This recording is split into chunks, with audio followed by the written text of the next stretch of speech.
bahwasanya adalah janganlah kalian bersusah payah, capek-capek atau bersungguh-sungguh dalam perjalanan kecuali ketiga masjid, yaitu Masjidil Haram, kemudian Masjid Nabawi dan Masjidil Aqsa.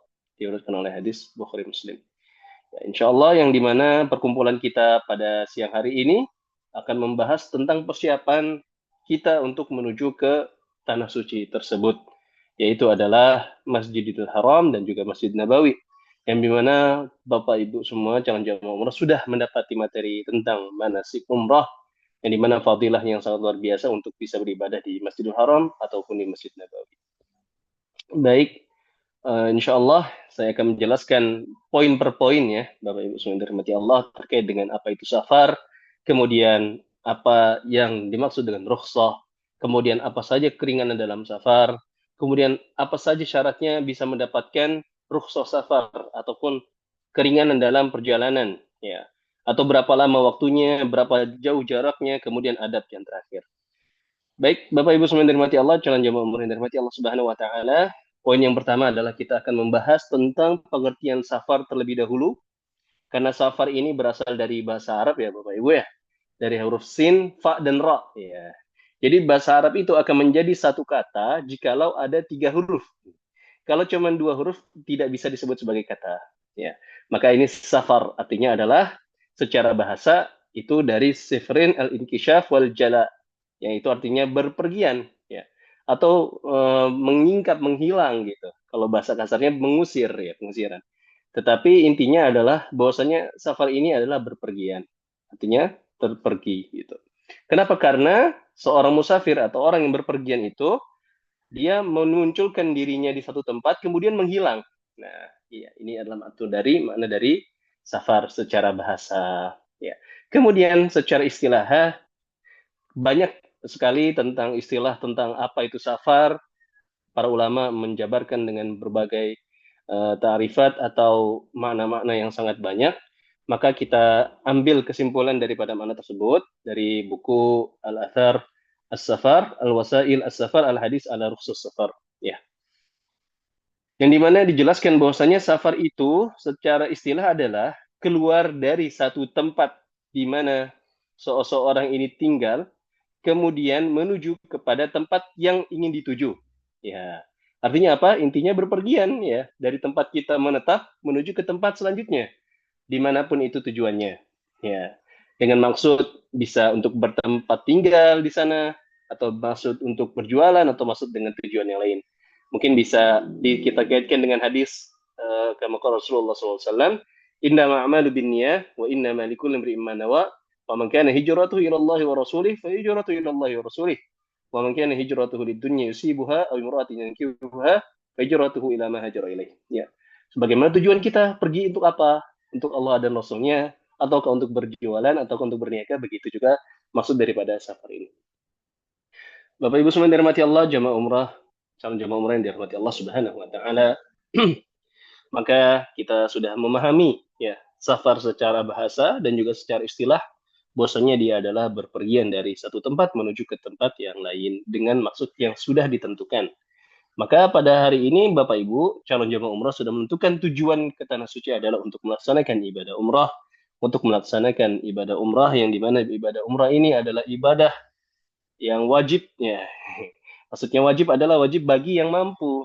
Ya, man istata'a ilaihi sabila, bagi yang dimudahkan oleh Allah Subhanahu wa taala. Ya, tapi Bapak Ibu semua yang dirahmati Allah, ini ibadah umrah ini adalah ibadah yang juga disunahkan. Ya. Begitu juga disunahkan bagi siapapun yang sudah melaksanakannya. Wajibnya hanya sekali saja, yaitu dinamakan sebagai umrah Islam. Mungkin ada di antara Bapak Ibu, ada yang sudah melaksanakan ibadah umrah satu, mungkin ada yang lebih dari dua atau tiga kali. Ya, ibadah umrah ini wajibnya hanya sekali saja. Bapak Ibu semua yang dirahmati Allah Subhanahu wa taala, kemudian kama qala Allah Ta'ala, inna fi khalqis samawati wal ard wa ikhtilafil laili wan nahar la ayatin liulil albab. Ya, sebagaimana Allah Subhanahu wa taala menciptakan langit dan bumi dan perbedaan siang dan malam untuk menjadi kita bagi orang-orang yang cerdas untuk berpikir ya. Sebagai tujuan kita berangkat dari siang hari, kemudian tiba di misalnya di tanah suci malam hari, kemudian kita juga melihat apa namanya ciptaan Allah Subhanahu wa taala ketika kita melakukan perjalanan ya. Itu jadi salah satu tujuannya adalah juga untuk Bapak Ibu semua untuk mendekatkan diri kita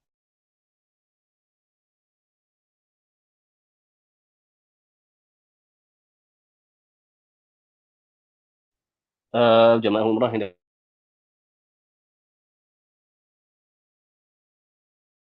adalah apa itu hukum daripada safar ya. Karena hukum ini berarti adalah safar ini mengandung apa saja dalam perjalanannya ya. Maka Bapak Ibu semua yang dirahmati Allah, sebenarnya asli daripada hukum tersebut dalam perjalanan adalah mubah ya. Al aslu fi syai' mubahan ya. Sesuatu dalam apa namanya sesuatu yang asli dalam suatu perbuatan adalah mubah sebenarnya, tergantung apa yang dilakukan. Intinya safar ini adalah hal yang mubah. Namun Bapak Ibu semua dirahmati Allah, di sini ulama membagi beberapa hukum safar menjadi 4 bagian ya, yang dimana safar ini bisa menjadi suatu yang wajib, kemudian bisa menjadi suatu yang mustahab atau sunnah ya, kemudian bisa menjadi sesuatu yang makruh, dan juga menjadi sesuatu yang diharamkan ketika melaksanakan perpergian tersebut, Bapak Ibu semua dirahmati Allah. Ya, maka kita akan merincikan satu-satu terkait dengan hukum safar. Ya, yang pertama adalah safar ketika menjadi wajib, Bapak Ibu semua dirahmati Allah, sebagaimana misalnya adalah seperti haji dan umrah. Bagi yang dimudahkan oleh Allah Subhanahu Wa Taala untuk berangkat, ya, bagi yang Allah mudahkan. Intinya seperti itu. Dan kemudian menuntut ilmu syar'i ya, kemudian juga menolong negeri kaum muslimin jikalau tidak ada yang bisa membantu kecuali kita ya. Bapak Ibu semua yang dirahmati Allah Subhanahu wa taala, intinya ini adalah pembagian daripada hukum safar. Yang pertama adalah wajib, kemudian sunnah, kemudian makruh dan haram ya. Yang pertama wajib sudah jelas tadi dijelaskan, adalah bahwasannya dia sebagaimana haji dan umrah ya, itu maka safarnya wajib bagi yang sudah terpenuhi syaratnya. Kemudian contoh daripada safar yang sunnah disunahkan adalah sebagaimana silaturahim dengan tetangga, silaturahim dengan kerabat, silaturahim dengan asatidz kita, silaturahim dengan ulama-ulama kita, silaturahim dengan guru-guru kita ya. Kemudian juga untuk mencari nafkah ya, litijaratul mubaha, untuk berjualan ya. Kemudian juga untuk berjalan alisyaha, untuk bertamasya bersama keluarga misalnya, untuk refreshing kalau bahasa sekarang healing ya. Atau tujuan yang lain untuk misalnya mentadaburi ciptaan Allah Subhanahu wa taala. Misalnya Bapak Ibu pergi menuju ke daerah yang indah pemandangannya, ataupun melihat ciptaan Allah di kebun binatang dengan berbagai jenis binatang-binatang dan lain-lain ya. Ini adalah safar yang disunahkan ya. Kemudian Bapak Ibu semua yang dirahmati Allah, selanjutnya adalah safar yang diharamkan ya. Safar yang diharamkan misalnya adalah tujuan daripada nauzubillah min dalik, kita berpergian untuk mencari kesenangan duniawi yang Allah haramkan. Nauzubillah, mungkin seperti clubbing atau pesta miras dan lain-lain yang Allah haramkan, perjudian, kemudian nauzubillah min dalik, mencari wanita yang diharamkan oleh Allah dan lain-lain, atau pergi menuju ke tempat kafir atau negara-negara tempat di mana orang-orang kafir tinggal dan berdiam di sana tanpa ada tujuan yang jelas. Nah, ini hati-hati Bapak Ibu semua dirahmati Allah. Jikalau ingin pindah atau jikalau ingin pergi dan berpergian dan tujuannya adalah kepada negara yang dimana notabene-nya atau aslinya adalah negara yang berhukum Kristen atau hukum kafir ya, maka sebenarnya safar ini diharamkan jikalau tidak ada tujuan dan maksud yang jelas ya. Mungkin kalau misalnya hanya untuk bersenang-senang ya, ataupun hanya untuk menghabiskan apa namanya memuaskan nafsu nafsu syahwat dan lain-lain, ini adalah hal yang diharamkan. Harus dengan tujuan yang jelas, kemudian juga ada maslahat dan maslahat yang bisa apa namanya bisa diraih ketika dalam perjalanan tersebut. Ya. Kemudian Bapak Ibu semua yang dirahmati Allah, yang keempat adalah safar mubah ya. Ini adalah sebagaimana yang apa namanya pada hukum safar yang aslinya, pada hukum safar yang utama, yaitu adalah boleh saja bagi Bapak Ibu yang ingin berpergian kemana, misalnya belanja dan lain-lain ya, itu pada hukum atau misalnya untuk berpergian mengunjungi teman ya, atau untuk misalnya berjalan-jalan, ya intinya ya itu adalah mubah ya. Pada aslinya hukumnya adalah mubah, tidak dilarang oleh syariat. Selama tidak melanggar syariat, maka dia adalah mubah. Ya. Bapak Ibu semua yang dirahmati Allah, ini terkait dengan hukum safar. Maka Bapak Ibu bisa dipastikan hukum safar yang akan insya Allah Bapak Ibu ambil adalah safar yang wajib. Ya. Karena apa? Insya Allah menjadi calon jamaah umrah. Dan umrah yang pertama kali dilaksanakan ini, yang pertama Bapak Ibu akan laksanakan ini adalah umrah Islam. Ya. Maka insya Allah Bapak Ibu semua yang dirahmati Allah, mari kita sama-sama sekali lagi luruskan niat untuk perjalanan suci ini ke tanah suci kita, yaitu ke Masjidil Haram dan juga untuk menziarahi Nabi kita Nabi Muhammad SAW di kota Madinah. Bapak Ibu yang dirahmati Allah, jamaah umur yang dirahmati Allah, ya, selanjutnya kita akan melanjut kepada uh, berapa jarak jauh yang dibolehkan untuk safar, ya, di mana safar ini bisa mendapatkan rukhsah, ya. Banyak ulama berbeda pendapat, banyak sekali perbedaan pendapat terkait dengan berapa jauh jaraknya untuk kita bisa melaksanakan qasar salat, berapa jarak jauhnya untuk kita bisa mendapatkan rukhsah dalam perjalanan. Ya, banyak sekali, ada akwal banyak sekali. Mungkin bisa saya sebutkan secara singkat ya. Ada yang mengatakan jaraknya itu adalah 3 hari perjalanan, 3 hari 3 malam perjalanan. Ya. Kemudian ada yang mengatakan 1 hari perjalanan. Kemudian ada yang mengatakan 4 burut atau satu burut itu sekitar 24 kilometer. Kalau 4 berarti sekitar 96. Ya, 96 kilo batasnya. Ada yang mengatakan itu. Namun ada yang menyampaikan bahwasanya jarak safar adalah sebagaimana yang sudah dinyatakan sebagai urf bahwasanya itu adalah safar. Apa itu urf, Ustaz? Urf itu adalah kebiasaan. Nah, ini jarak segini ini sudah dinamakan sebagai perjalanan, ya. Sebagai perjalanan yang sudah sudah biasa. Kalau urf itu kayak kebiasaan. Kebiasaan orang bahwasanya ini udah perjalanan jauh, jadi sudah bisa mengambil rukhsah safar misalnya. Misalnya dari Jogja ke Jakarta, itu sudah jelas secara off bahwasanya ini perjalanan yang jauh, ya, maka sudah bisa mengambil rukhsah safar tersebut. Jadi pendapat yang paling kuat Bapak Ibu semua yang dirahmati Allah adalah bahwasanya rukhsah safar atau keringan dalam berpergian itu bisa kita ambil ketika perjalanan yang kita lakukan ini sudah dinamakan sebagai safar, ya, sebagai perjalanan yang jauh. Bapak Ibu semua yang dirahmati Allah Subhanahu wa taala, itu terkait dengan jarak diperbolehkannya untuk mendapati rukhsah safar ataupun keringanan. Ya, ini adalah poin yang ketiga ya berarti ya Bapak Ibu semua terkait dengan jarak, berapa jauh jarak tempuh ya untuk bisa mendapati keringanan rukhsah safar. Ini poin yang ketiga. Kemudian selanjutnya kita akan masuk kepada apa saja bagaimana syarat untuk bisa mendapati rukhsah safar tersebut. Ya, sebagaimana disebutkan dalam kitab ini, Bapak Ibu semua dirahmati Allah, bahwasanya jika seorang musafir akan melaksanakan berpergian, maka dia tidak boleh mengambil rukhsah safar kecuali dia sudah melewati bangunan-bangunan di mana tempat dia tinggal, bangunan tinggi bisa, atau masjid ya. Di sini patokannya adalah masjid ya, masjid ataupun bangunan-bangunan yang biasa dia tempati ya. Maka di sini ulama sudah bersepakat bahwasannya adalah kita untuk bisa mendapati rukhsah safar itu harus keluar dulu dari tempat kita bertempat tinggal ya. Bukan mengambil dari rumah ya, tetapi kita harus keluar dulu dari kota tempat kita tinggal, misalnya di Sleman, ya, kita keluar dulu dari kota Sleman, misalnya udah nyampe di ke Solo, misalnya di Solo baru kita bisa ambil rukhsah safar. Sudah jauh daripada bangunan-bangunan tempat kita tinggal, baru di situ kita bisa ambil rukhsah safar, Bapak Ibu semua hormati Allah. Dan ini sudah disepakati oleh para jumhur ulama, sudah disepakati oleh jumhur fuqaha, sebagaimana mereka mengambil dalil dari surat An-Nisa ayat 101, wa idza darabtuhum fil ard falaysa 'alaikum junahun an taqsuru minas shalah.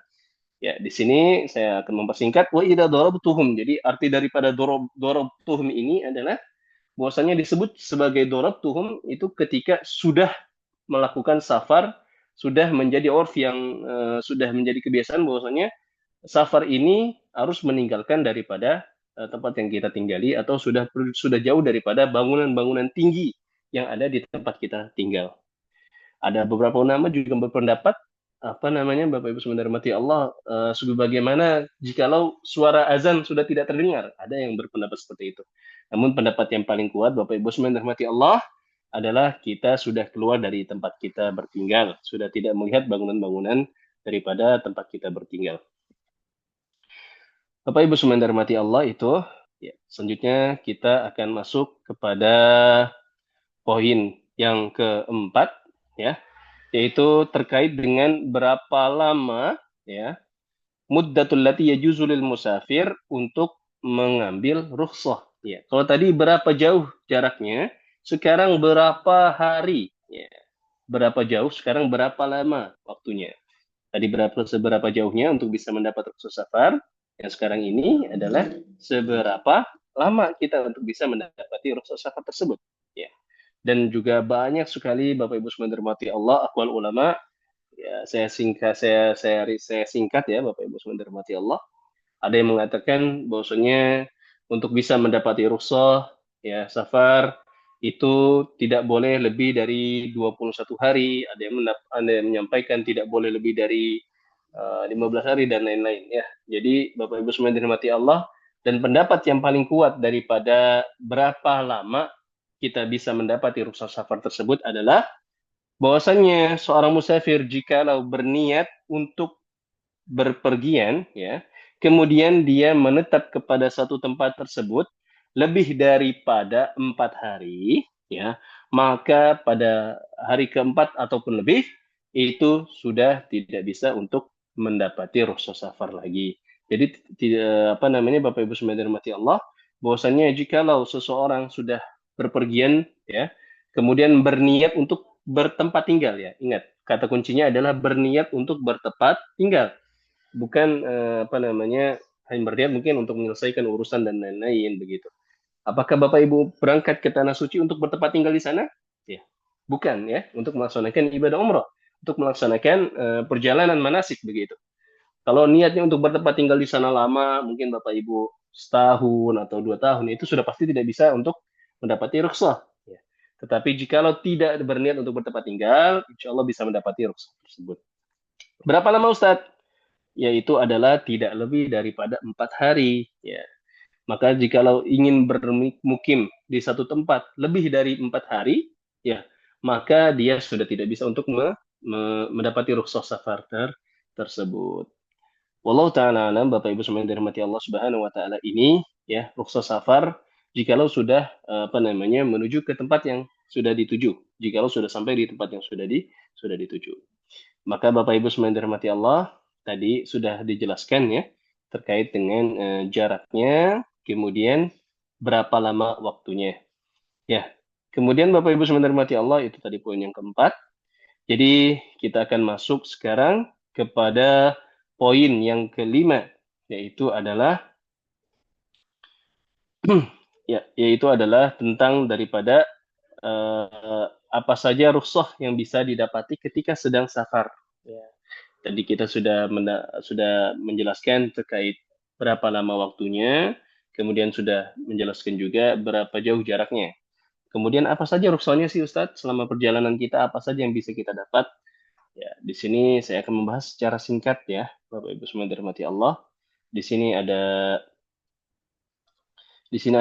5 poin yang akan saya jelaskan. Apa saja rukhsah atau keringanan? Rukhsah itu adalah keringanan yang bisa didapati oleh seorang musafir ketika sedang berpergian. Yang pertama adalah al-mashu 'alal khuffaini salasata ayyam bilayalihin, yaitu mengusap sepatu. Ini biasanya orang-orang terdahulu Bapak Ibu pakai khuf namanya.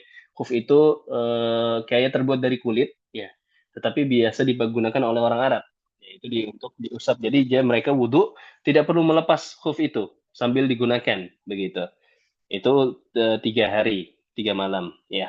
Kemudian selanjutnya adalah tayamum ketika tidak ada air ya. Kemudian apa saja selanjutnya adalah mengqashar salat yang 4.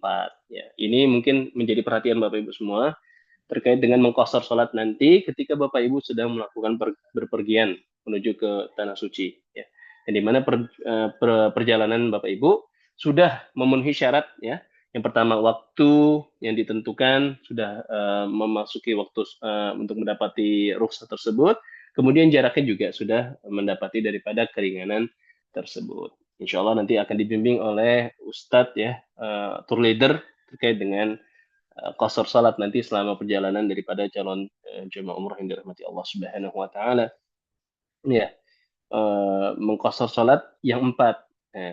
Kita sudah jelaskan ya, zuhur dan asar, kemudian maghrib dan isya. Ya, kalau subuh bisa dikosor nggak Ustaz? Nggak bisa dikosor. Ya, ya, subuh tidak bisa dikosor.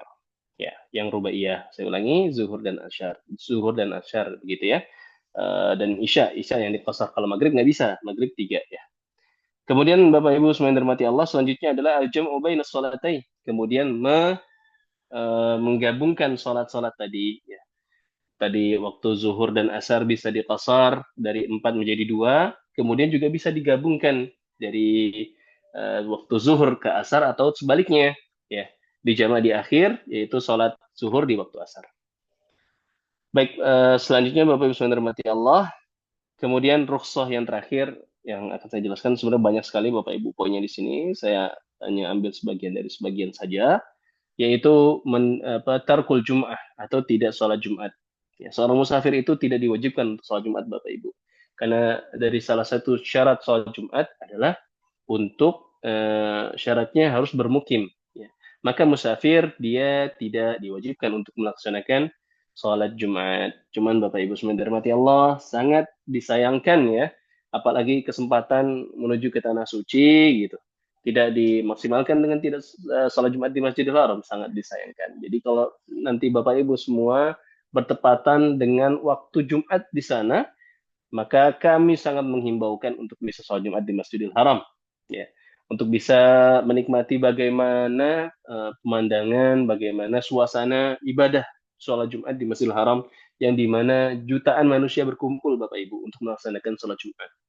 Ketika sholat Jumat di Masjidil Haram itu seluruh jalan itu crowded, ya, terutama dari 1 jam sebelum azan Bapak Ibu, itu pintu Masjidil Haram atau Masjid Nabawi sudah ditutup.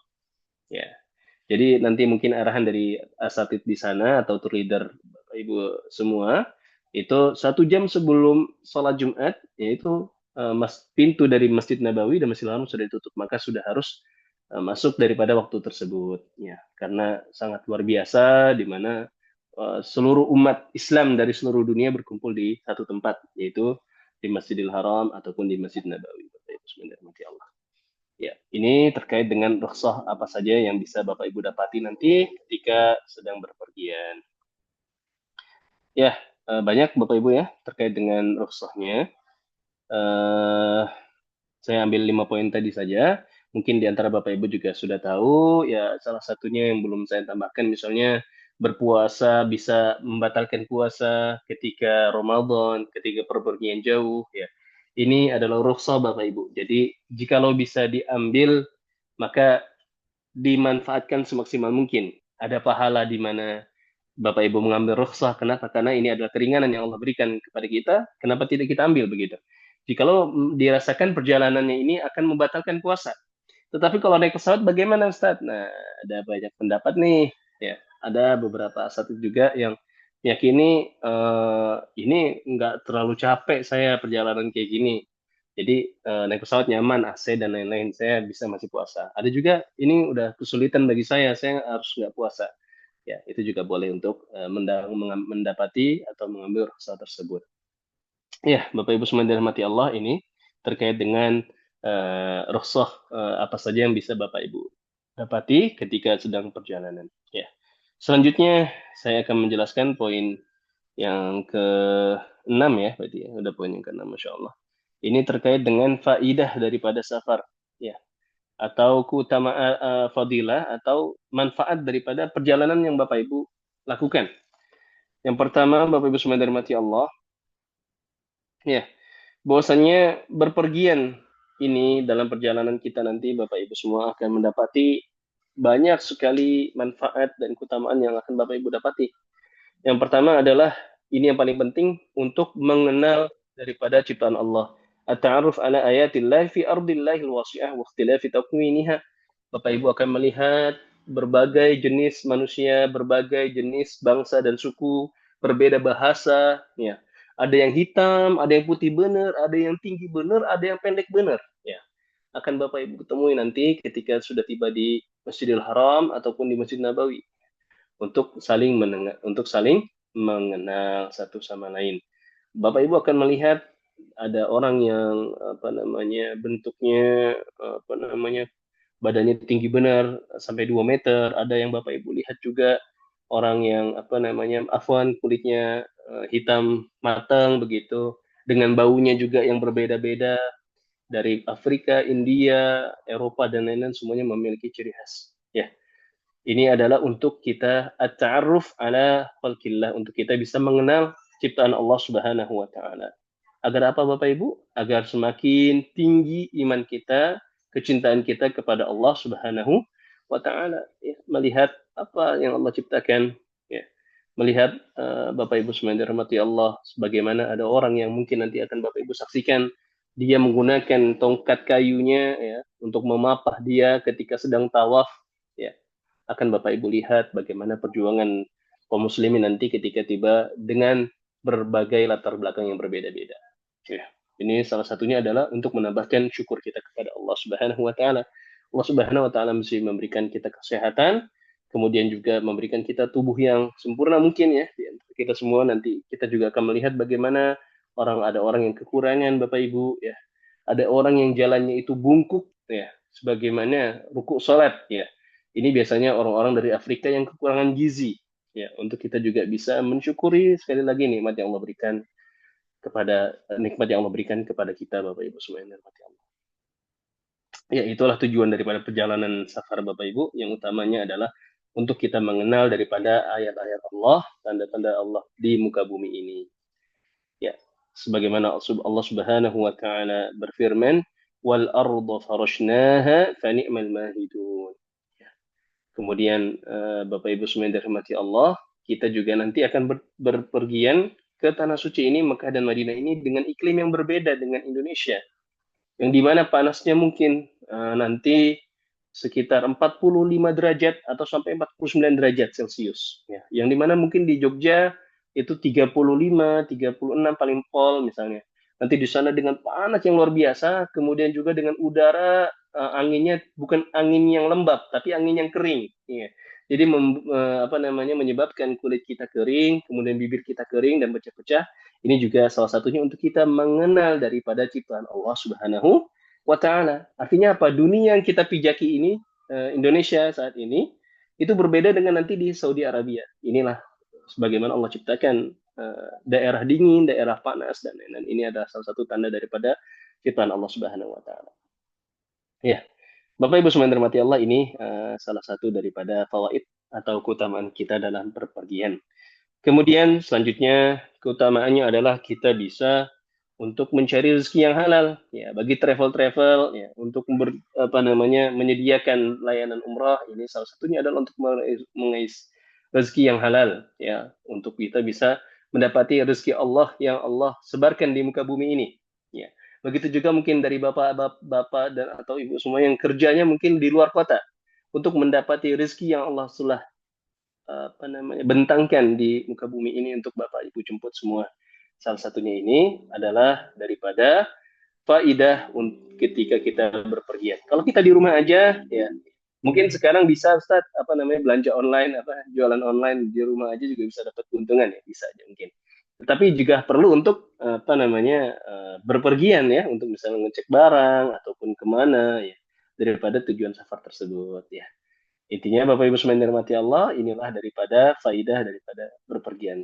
Kita bisa mendapati rezeki yang Allah berikan di muka bumi, yang tersebar di muka bumi ini, dan mendapati rezeki yang lebih baik. Mungkin di Jogja misalnya pendapatannya tidak terlalu tinggi, kemudian berpindah ke negara atau berpindah ke kota yang lebih lebih baik daripada pendapatannya. Ini juga salah satu daripada faidah atau keutamaan daripada berpergian.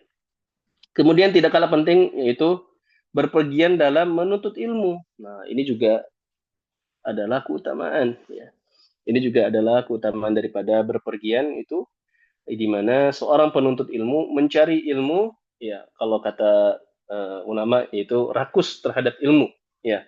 Yang di mana mereka mencari guru-guru ya, bukan guru yang datangin kita Bapak Ibu Saudara Allah, tetapi kita yang mendatangi asatid kita yang mendatangi ulama-ulama kita yang mendatangi, kita yang butuh ilmunya begitu.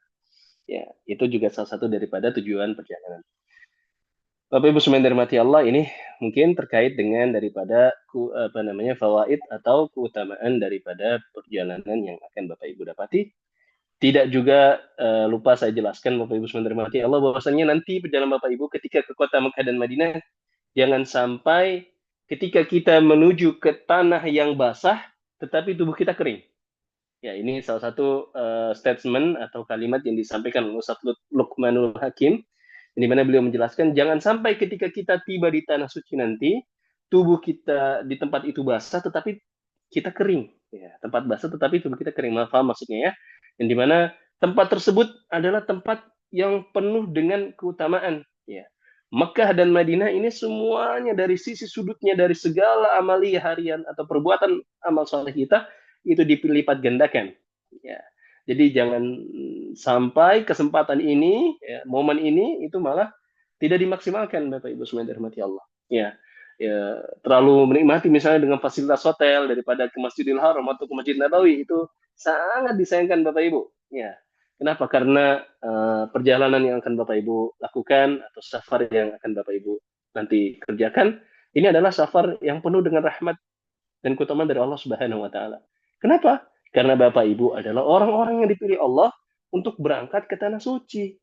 Ya, tidak semua Bapak Ibu orang-orang yang mempunyai finansial yang kuat, finansial yang tinggi, finansial yang sangat melimpah, itu bisa berangkat ke Masjidil Haram atau ke Masjid Nabawi. Kenapa?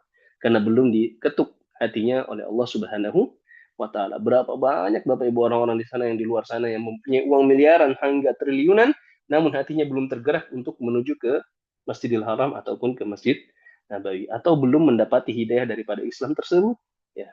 Maka Bapak Ibu, perjalanan yang akan Bapak Ibu kerjakan nanti ini adalah perjalanan yang sangat luar biasa yaitu memenuhi undangan dari Allah Subhanahu wa taala.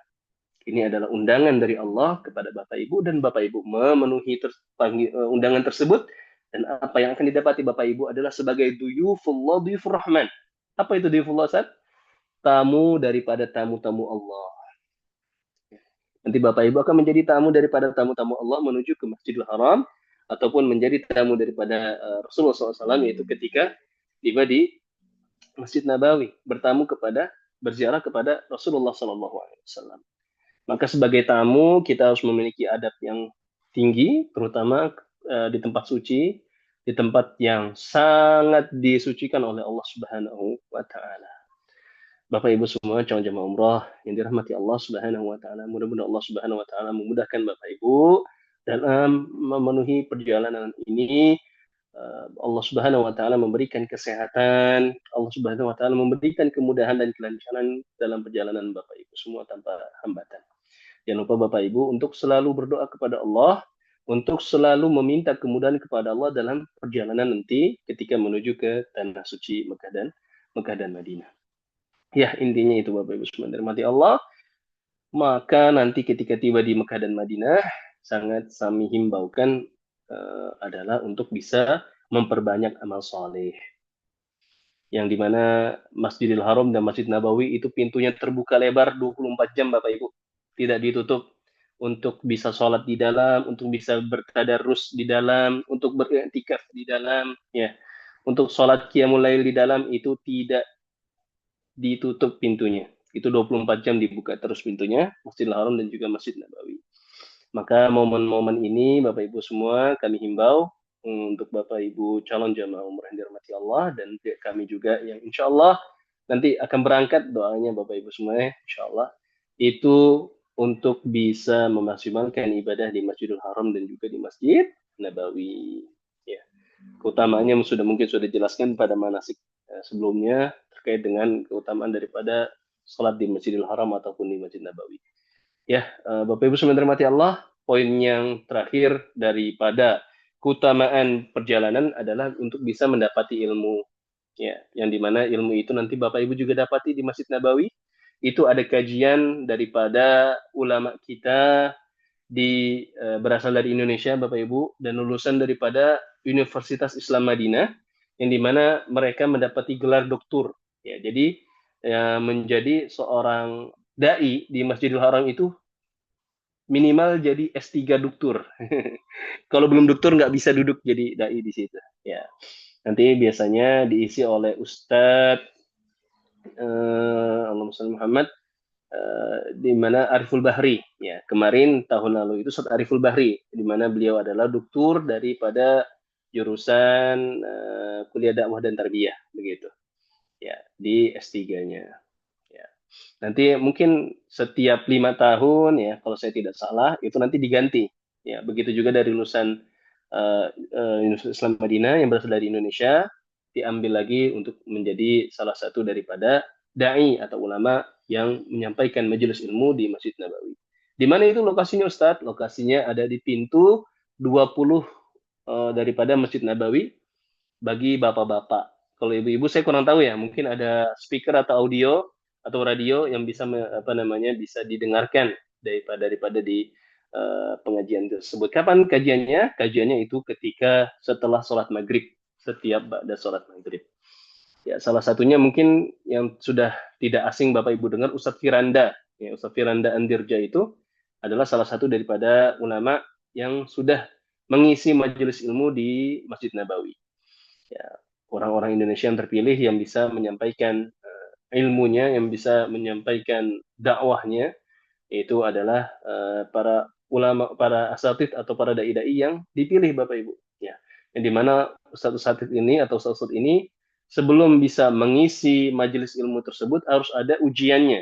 Ya, bahkan ada tesnya, kemudian juga dipilih yang paling teratas daripada 10 orang. Misalnya kandidatnya 10 orang, yang dipilih hanya 1 orang. Ya, ini maka Bapak Ibu kesempatan ini untuk berpergian ke tanah suci Mekah dan Madinah bisa dimaksimalkan juga untuk bisa mendapati ilmu yang Bapak Ibu bisa menambah daripada wawasan Islam, daripada keislaman Bapak Ibu semua, insya Allah. Barakallahu fikum. Ya, Bapak Ibu semua dirahmati Allah, itu daripada poin faidahnya poin ke-7. Selanjutnya poin yang paling terakhir, yaitu adalah adab ketika perjalanan. Ya, ini sangat penting ya, al-adabu fawqal ilm, sebagaimana para ulama menjelaskan bahwasanya adab ini di atas ilmu. Ya, yang dimana Imam Ahmad bin Hambal itu mempelajari adab lebih lama dibanding daripada ilmu itu tersebut. Ya, kenapa? Karena adab ini sangat penting. Ketika seorang murid sudah beradab terhadap seluruh aspek, misalnya ya, secara penting, secara simpel, misalnya sudah beradab terhadap majelis ilmu, beradab terhadap gurunya, ya, maka ilmu itu akan mudah diserap. Ini juga salah satunya adalah adab ketika berpergian. Karena perpergian Bapak Ibu semua adalah tanah suci, Makkah dan Madinah, kemudian sudah menjadi, akan insya Allah Ta'ala akan menjadi daripada tamu-tamu Allah, maka Bapak Ibu semua harus mempersiapkan dengan baik, ya. Bapak Ibu semua harus mempersiapkan bekal dengan baik untuk menjadi tamu yang paling baik di sisi Allah Subhanahu wa taala. Karena kita bertamu ke rumah Allah, ya Bapak Ibu. Bapak Ibu akan bertamu ke rumah Allah, Baitullahil Haram, yaitu di Ka'bah Mekah Al-Mukarramah. Ya Bapak Ibu semua, maka kita persiapkan Bapak Ibu, terutama hati kita. Karena kenapa? Karena niat ini ada di sini. Sebagaimana Abu Bakar radhiyallahu menjelaskan, an-niyah huna, ya, at-taqwa huna. Kemudian bahwasanya Umar juga menjelaskan bahwa takwa itu ketika kita uh, berjalan di satu tempat, di satu jalan, kemudian di jalan tersebut ada duri, ya, kemudian duri itu kita pinggirkan atau kita hindari. Dia Bapak Ibu semua yang dirahmati Allah, mari kita luruskan niat kita semata-mata perpergian safar umrah ini untuk meraih ridho Allah Subhanahu wa taala, bukan ingin disebut sebagai Pak Umroh, atau Bu Umroh. Nggak ada Pak Umroh atau Bu Umroh, ada Pak Haji atau Bu Haji ya. Ya. Tetapi intinya bukan untuk kita dibilang mapan ya, untuk kita bisa kita udah pernah nih sholat di sini kamu belum gini ya. Alhamdulillah. Atau jangan sampai postingan kita misalnya Bapak Ibu membuat hasad orang lain atau tujuannya untuk kita merasa lebih tinggi daripada orang lain. Nauzubillah min dzalik. Nauzubillah. Apa yang akan Bapak Ibu dapati bukan yang ada dari sisi Allah, tetapi adalah hal yang Bapak Ibu inginkan saja. Kesenangan semata, status yang sudah Bapak Ibu perbaharui misalnya, dan ini hati-hati Bapak Ibu semua yang dirahmati Allah. Jadikan perjalanan Bapak Ibu semua semata-mata mendapati ridha Allah Subhanahu wa taala, agar apa yang Bapak Ibu kerjakan semuanya ada hasilnya yang akan Allah berikan nanti ketika kita kembali kepada Allah Subhanahu wa taala. Ya, saya ulangi kalimat daripada Ustaz Luqmanul Hakim, jangan sampai kita kering di tempat yang basah. Kemudian apa saja adabnya Ustaz? Di sini ada beberapa poin yang akan kita bacakan. Ini ada 5 ya. Ada 5 poin. Yang pertama Bapak Ibu semua istikharah. Di antara adab daripada perjalanan kita untuk kita melaksanakan perjalanan kita istikharah. Istikharah apa? Yaitu meminta doa kepada Allah Subhanahu wa taala pilihan yang terbaik. Apakah perjalanan ini sudah baik untuk saya Allah? Beristikharah meminta petunjuk dari Allah Subhanahu wa taala. Apakah perjalanan ini semata-mata untuk saya disebut sebagai Pak Haji misalnya, atau saya ingin dikenal orang sebagai Bu Haji? Itu nauzubillah min dzalik Bapak Ibu semua yang dirahmati Allah. Tapi jadikan semata-mata perjalanan kita untuk meraih ridha Allah Subhanahu wa taala, maka istikharahkan, tidak masalah Bapak Ibu, istikharahkan setiap langkah yang akan, dan terutama langkah ini menjadi langkah yang sangat penting ya, atau langkah yang sangat besar bagi Bapak Ibu semua. Mari dahulukan dengan istikharah. Ya, sebagaimana diriwayatkan oleh Bukhari dari Jabir bin Abdullah, bahwasanya Rasulullah SAW itu selalu mengajarkan kepada kami untuk beristikharah dalam setiap perkara, ya, dalam setiap perkara dan urusan. Ya, maka perpergian Bapak Ibu juga mungkin salah satunya ada bisa dimulai dengan istikharah Bapak Ibu, menjadi hati lebih yakin, ya, kemudian hati menjadi tenang, hati menjadi lebih dekat kepada Allah Subhanahu Wa Taala. Kemudian yang kedua adalah jangan berpergian sendiri. Paling utama adab yang kedua adalah jangan berpergian sendiri. Ya, mungkin istri ya harus ditemani dengan suaminya ketika safarnya jauh ya. Ataupun perjalanannya ini memakan waktu yang sangat lama begitu dan lain-lain ya. Intinya dia utamakan adabnya adalah jangan berpergian sendiri. Maka dari itu insya Allah travel ini yang akan Bapak Ibu semua laksanakan perjalanannya travel umrah ini insya Allah akan menemani Bapak Ibu sampai nanti tiba di tanah suci. Ya, kenapa? Karena keutamanya adalah tidak berpergian sendiri. Ya, jadi insya Allah bersama-sama dengan satu rombongan daripada keluarga travel trip tour insya Allah untuk menuju ke tanah suci. Ya. Kemudian yang ketiga adalah memilih teman yang saleh ketika perjalanan. Ini juga salah satu adabnya Bapak Ibu.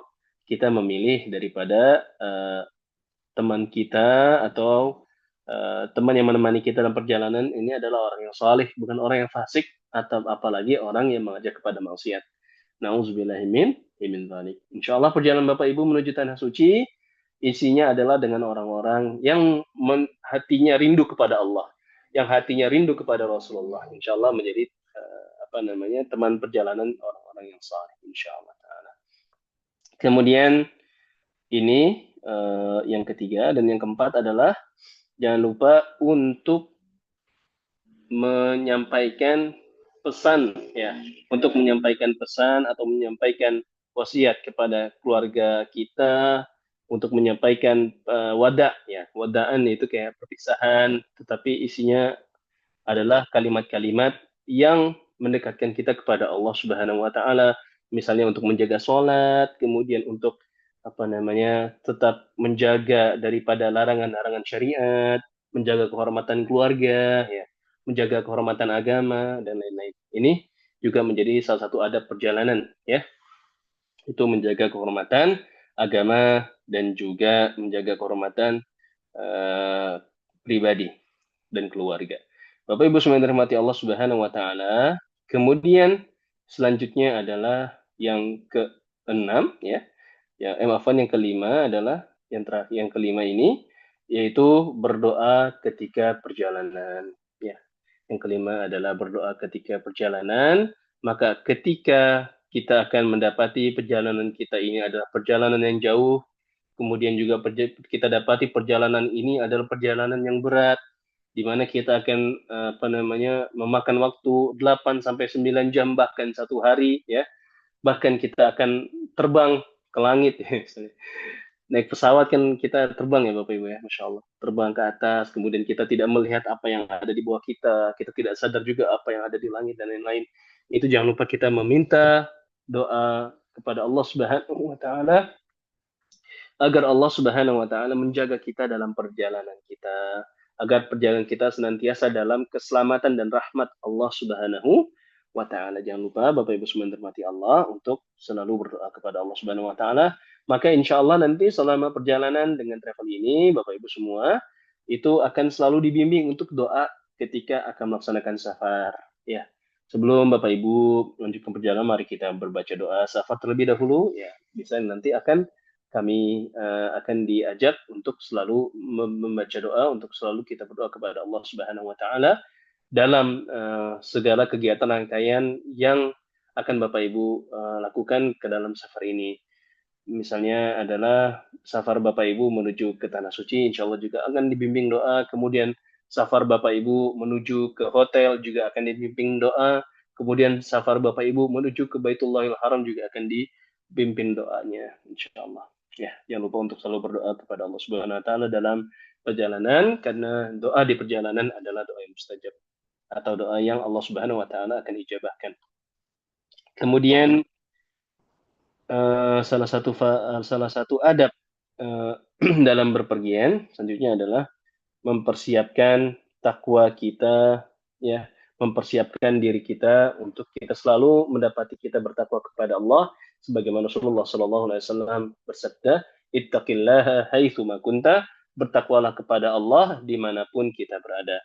Selama kita memegang takwa ini, maka insya Allah Allah Subhanahu Wa Taala akan menjaga kita daripada kejahatan dari diri kita ataupun kejahatan dari orang lain, Bapak Ibu semua. Ya, ittaqillaha haitsu ma kunta wa atbi sayyi'atal hasanata tamhuha wa khaliqin nasa bi khuluqin hasan. Kemudian ikutilah perbuatan buruk dengan perbuatan baik, maka daripada perbuatan baik tersebut akan menghapus daripada perbuatan buruk, ya.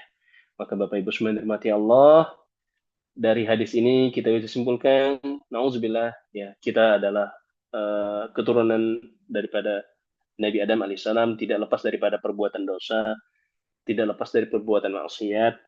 Maka bagaimana cara menghapus daripada dosa tersebut adalah dengan mengikuti dengan perbuatan baik.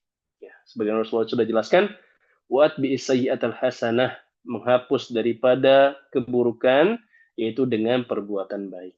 Masya Allah, tabarakallah. Ya, maka bekal yang paling utama Bapak Ibu daripada makanan ataupun baju yang Bapak Ibu siapkan, ataupun daripada kain ihram yang Bapak Ibu siapkan nanti, yaitu adalah ketakwaan kita kepada Allah. Kenapa? Karena takwa ini akan menjaga kita, Bapak Ibu semua, akan membentengi diri kita daripada perbuatan yang Allah haramkan, daripada perbuatan yang Allah benci, daripada perbuatan yang Allah hinakan. Ya, na'udzubillah min dzalik. Maka sebaik-baik bekal adalah wa khairu, yang paling baik adalah dari takwa, yaitu memperbanyak bekal kita nanti ketika kepada perjalanan safar ini, untuk memperbanyak takwa kita dalam perjalanan umrah ini, insya Allah. Bapak Ibu semua yang dirahmati Allah, selanjutnya yang terakhir, ini adalah poin yang sangat terakhir daripada adab berpergian, yaitu ketika Rasulullah SAW mengucapkan kalimat takbir, ya, ketika mendaki suatu tempat yang tinggi, kemudian bertasbih ketika turun dari tempat yang tinggi. Mungkin bisa Bapak Ibu praktekkan ketika pesawat yang Bapak Ibu lepas landas nanti dari Jakarta menuju ke Arab Saudi, lepas landas tinggi, baca takbir kepada Allah Subhanahu wa taala. Kemudian ketika sudah mendekati daripada tanah suci, membaca tasbih untuk membaca tasbih kepada Allah Subhanahu wa taala. Baik, ini mungkin yang bisa saya sampaikan terkait dengan pertemuan kita pada siang hari ini, yaitu fikih safar, ya. Mungkin nanti bisa Bapak Ibu baca di di Ustadz Google, ya, banyak sekali terkait dengan apa saja yang bisa dipersiapkan dalam safar. Saya mungkin bisa sarankan baca di Rumaiso atau di Manhaj dan lain-lain, ya. Itu bisa Bapak Ibu baca terkait dengan fikih safar ini. Insya Allah sangat jelas. Ya, ini mungkin yang bisa saya sampaikan. Afwan jikalau kurang jelas dan juga kurang dalam penyampaian. Seluruh kelebihan datang dari Allah Subhanahu wa taala ataupun kekurangan dari diri saya pribadi sebagai manusia. Terima kasih kepada Bapak Ibu yang sudah mendengarkan dalam penyampaian saya pada siang hari ini. Saya Yahya, mohon maaf atas segala kekurangan. Barakallahu fiikum. Terima kasih. Al-afu minkum. Wassalamualaikum warahmatullahi wabarakatuh.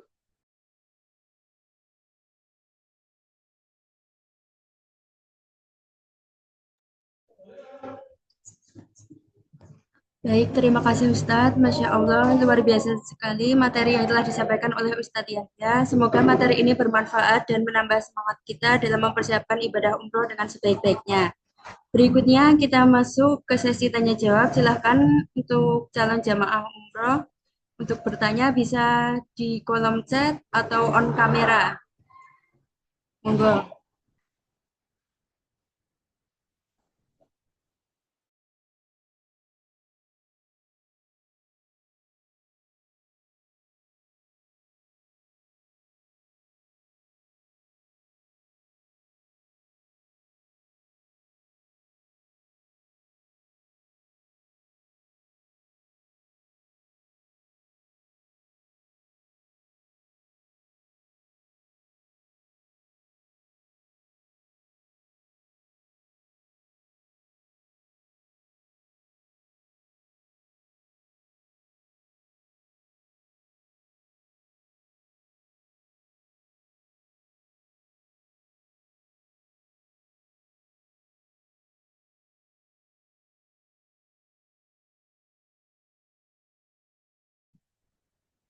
Kayaknya nggak ada sekian. Ya udah, mungkin ada sedikit informasi dari Ustadz Nur Sasmito.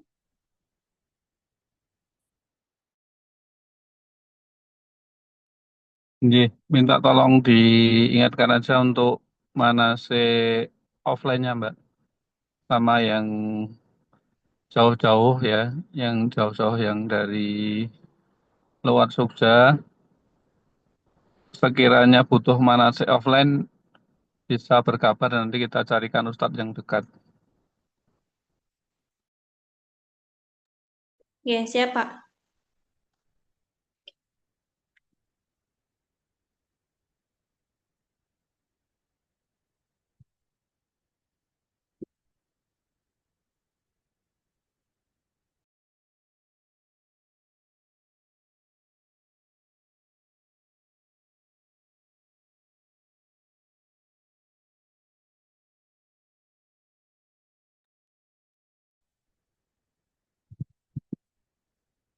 Ya, mungkin bisa dilanjut, Mbak Azkia.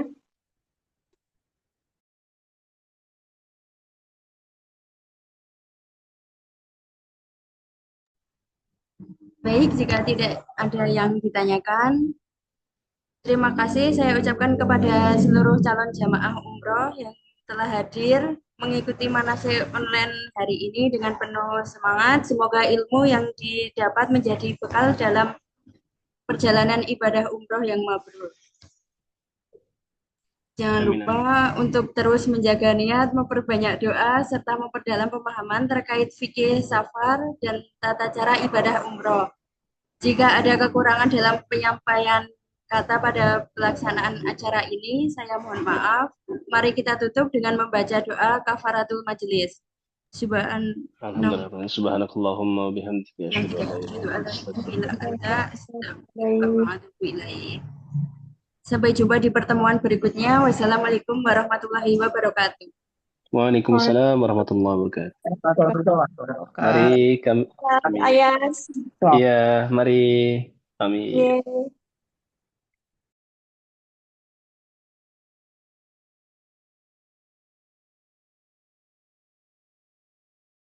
pamit. Monggo, monggo.